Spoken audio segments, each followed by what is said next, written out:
Deuteronomy 28 and 48. Therefore shalt thou serve thine enemies, which the Lord shall send against thee in hunger, and in thirst, and in nakedness, and in want of all things. And he shall put a yoke of iron upon thy neck, until he have destroyed thee. Double honors to the apostle and elders of Great Millstone, where I learned this truth from. Peace and salutations to the brothers on down, preaching, pushing this gospel, good news to the four corners of the earth, waking up the hopeful elect of the house of Israel. Greetings also to the few sisters that tune into these video epistles. Hope you're edified, built up by the power of truth that's coming out of this book. It's our book, the holy book for the holy people. We're back on the trail here of this Edomite calling himself the white man. This is part 4, Edomite, Kryptonite, the yoke of iron. We just spoke about it. It's just more evidence that's been piling up over recent decades as to who this man is. He is guilty as charged. He is the wicked in the book. Edomite, Kryptonite, and these evidences are kryptonite to him, just as kryptonite was the undoing of the Marvel character Superman. So all these evidences against this man, this truth has truly entered into the gates of the nobles, their dukes, absolutely petrified. Let's read some more. Deuteronomy 28, first 15 verses or 14 speaks of the blessings. The mouthpiece of the Most High at the time Moses speaking to the children of Israel. It's got nothing to do with anybody else. That's who these blessings and curses pertain to. But he's using Esau, Edom, the white man, as his whipping stick, the hammer of the earth. I think that's Jeremiah maybe 50, 20, 23, somewhere around there. But let's get Deuteronomy 28 and 26. The Lord shall bring thee and thy king, which is King David, which thou shalt set over thee unto a nation, America, which neither thou nor thy fathers have known. And there shalt thou serve other gods, wood and stone. And we see that repeated. Maybe we'll get that again in Deuteronomy 64, but it's the same thing. Verse 37, and thou shalt become an astonishment, a proverb and a byword. Look, you've got to call yourself all these names.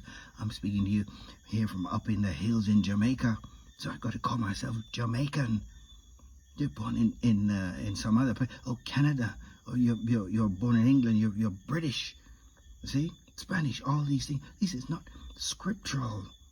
The nations are specified in the scriptures, and this man has got you calling yourself a byword, and so you become an astonishment. But this is how we are known. Let's just keep reading. And thou shalt become an astonishment, a proverb and a byword among all nations, whither the Lord shall lead thee. Let's get 43. The stranger that is within thee shall get up above thee very high, and thou shalt come down very low. You see people coming, for example, here from all over, especially from Elam and Moab. That's the Indians and the Chinese. I know some of them personally. They come here, they got nothing, responding to some ad in a local newspaper in their country, and they come over here and they can get loans and everything, which you here can't get. Start businesses and have multiple business establishments, and you here can't get the same. So I see this, got first hand of this anywhere the children of Israel are. This is what surrounds them. These curses follow us wherever we are. The stranger that is within thee shall get up above thee very high, and thou shalt come down very low. He shall lend to thee, and thou shalt not lend to him. Why? Because you've got nothing to lend. He's the one who owns all of the banks, especially Esau, Edom. He's right at the top of the pile. But he's ruling in wickedness. He shall be the head, and thou shalt be the tail. There's nowhere where the children of Israel are the head and this man is the tail. No, they are in rulership. This is their kingdom. They who? Esau, Edom, the Edomite, and the head tribe amongst them, their chief, is Amalek. Looked at that in the previous lesson. Let's keep going here.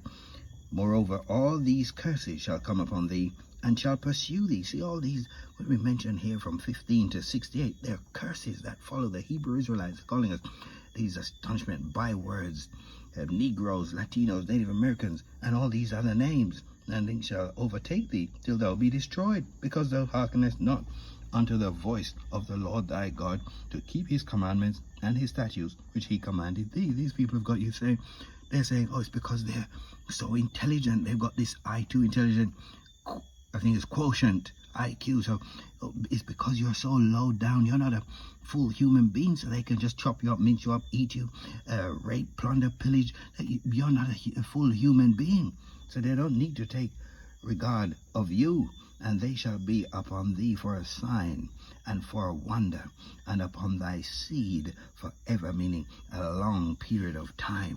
That's what marks us out as to who we are. All these curses, they're not on anyone else, and certainly not to the degree that has happened to us. Let's get verse 64, and the Lord shall scatter thee among all people, from the one end of the earth even unto the other. And there thou shalt serve other gods, which neither thou nor thy fathers have known, even wood and stone, typified by this Christianity madness and this Islam, this Queen of Heaven worship. It's all crazy. Verse 68, and the Lord shall bring thee into Egypt, synonymous with our bondage, again with ships, by the way whereof I spake unto thee. Thou shalt see it no more again, speaking of the land. And there ye shall be sold unto your enemies for bondmen and bondwomen, and no man shall buy you, no man shall redeem you. That's until our Savior, Yahweh Shai, comes, and he's getting ready. The ships are in the skies as we speak. He's getting ready to come and save us, his people, from their sins, as it says in Matthew 1:21. But let's draw the first 7-8 verses here of chapter 3. More evidences. Yoke of iron. Who's the one who's doing the buying and selling of the children of Israel? Let's get it. Joel 3, go from 1. For behold, in those days and in that time, when I shall bring again the captivity of Judah, southern kingdom, and Jerusalem, the northern kingdom, I will also gather all nations, and will bring them down into the valley of Jehoshaphat, the place of the Most High's judgment, and I will plead with them there for my people and my heritage, Israel, whom they have scattered among the nations, and parted my land. And they have cast lots for my people, and have given a boy for an harlot, and sold a girl for wine, that they might drink. Who's been doing this? Who's guilty here? Let's keep reading. Yeah. And what have ye to do with me, O Tyre and Zidon, and all the coasts of Palestine? See, all the nations have been involved in our downfall and our slavery. This here speaking of the Hamites, I believe, the Africans. Will ye render me a recompense? And if ye recompense me swiftly and speedily, will I return your recompense upon your own head. Why? Because ye have taken my silver and my gold, that's his precious things, his people, and have carried into your temples my goodly, pleasant things. The children also of Judah and the children of Jerusalem have ye sold unto the Grecians. Who were the Grecians? Well, originally they were the Japhites, but they were beaten up and put to one side. And who took over? Is Esau, Edom. Remember Alexander the Great? They boast about him, claiming that he's the beginning of civilization. Why? Because he's an Edomite. See? It's sold unto the Edomites, that ye might remove them far from their border. Behold, I will raise them up out of the place whither ye have sold them, and will return your recompense upon your own head. Payback is a bitch, and I will sell your sons and your daughters into the hand of the children of Judah, and they shall sell them to the Sabaeans, to a people far off. For the Lord hath spoken it, and you're gonna get your turn. Slavery is coming to you. Who's gonna get? Oh, this is yes, I put into a chat GBT, whatever it's called, GPT. And what were the brutal contraptions that, or just a list of some of them that they put on us? This business of yoke of iron. Let's get a couple of them here. I think I wrote down half a dozen or so. Wrist and ankle shackles, spiked neck collars, leg irons, thumb screws, iron muzzles, face masks, etc. This is what Esau Edom.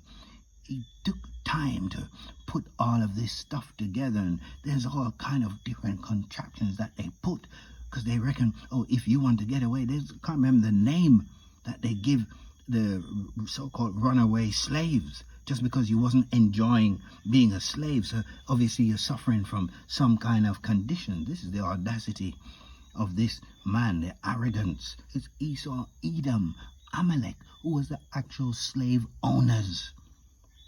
So we had some sellouts amongst us, and then the Hamites, the Africans who we was dwelling amongst, following the persecution around 70 AD in Israel. That's where we were living for some period of time. So the Hamites, who always hated us, we are not Hamites. They are not the people. You see? So they sold us, the Negroes, to the Grecians, the Edomites. And this is what is being described right here. And you're going to get yours too. They're all going to join in. Let's jump to verse 19 here of Joel 3. Egypt shall be a desolation, and Edom shall be a desolate wilderness. See these two twinned together. You see it in Psalms as well. Egypt and Edom together, telling you a story here of who is being discussed. Egypt synonymous with our bondage, and Edom, the so-called white man. These people are jumping out from all over the place, trying to save this man. They can see he's going down. Egypt shall be a desolate wilderness for the violence against the children of Judah, because they have shed innocent blood in their land. And what's that? Numbers 35 and 33 tells us. Actually, let's just get it before I mess it up. Numbers, I think it's 35. Numbers 35 and 33. So ye shall not pollute the land wherein ye are, for blood it defileth the land, and the land cannot be cleansed of the blood that is shed therein, but by the blood of him that shed it. That's the only way it can be cured. So your blood is required, and you're getting ready to go into slavery. Where were we? 19 here of Joel 3. Egypt shall be a desolation. Speaking of America, Babylon the Great is going to be reduced to dust. 1 hour. Intercontinental ballistic missiles and chariot laser fire is going to blaze up the place. Shall be a desolate wilderness for the violence against the children of Judah, because they have shed innocent blood in their land. But Judah shall dwell forever, and Jerusalem from generation to generation. For I will cleanse their blood that I have not cleansed, for the Lord dwelleth in Zion. We are his people. We are his people, and this is Kryptonite. Evidence is piled up to the sky of this man's wickedness and his true identity. Isaiah 33, let's get one. Woe means destruction to thee that spoilest, and thou wast not spoiled, and dealest treacherously, and they dealt not treacherously with thee. When thou shalt cease to spoil, thou shalt be spoiled, and when thou shalt make an end to deal treacherously, they shall deal treacherously with thee. We're gonna get you. We're gonna get you. Verse 18, thine heart shall meditate terror. Where is the scribe? Where is the receiver? Where is he that counted the towers? We're gonna get you. Esau Edom, it's your turn. It's just around the corner. Isaiah 34. Let's go from 3 there. Slain shall be, also shall be cast out, and their stink shall come up out of their carcasses, and the mountain shall be melted with their blood. How is that going to happen? Intercontinental ballistic missiles. Some of them are coming from the submarines under the sea.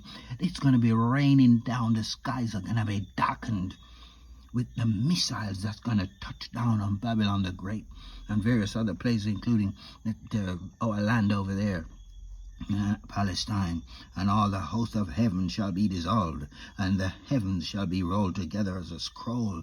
Speaking of the mushroom cloud that forms after the nuclear war, and a missile touchdown, and all their hosts shall fall down, as a leaf falleth off from the vine, and as a falling fig from the fig tree. Why? For my sword shall be bathed in heaven. Behold, it shall come down upon Idumea. It's the same. It's a Greek way of saying Edom, the so-called white man. It's him, and upon the people of my curse to judgment. You're going down. The sword of the Lord is filled with blood. It is made fat with fatness, with the blood of lambs and goats, and with the fat of the kidneys of rams. For the Lord hath a sacrifice in Bozrah. Modern day Bozrah is America. And a great slaughter in the land of the Edomites. Idumea, and the unicorn shall come down with them, and the bullocks with bulls, and their land shall be soaked with blood, and their dust made fat with fatness. Why? For it is the day of the Lord's vengeance, and the year of recompenses, payback for the controversy of Zion. You're gonna get it. It's your turn to have jingle bells on your neck. Jingle bells, jingle all the way. That's what's getting ready to happen. Well, know when you're trying to get away. That's where this jingle bells come from. Tying them around the neck of the slaves so you could hear and know if they're trying to get away from their slavery. This has been part 4. The Edomite Kryptonite. The yoke of iron. Shalom means peace. Until the next lesson.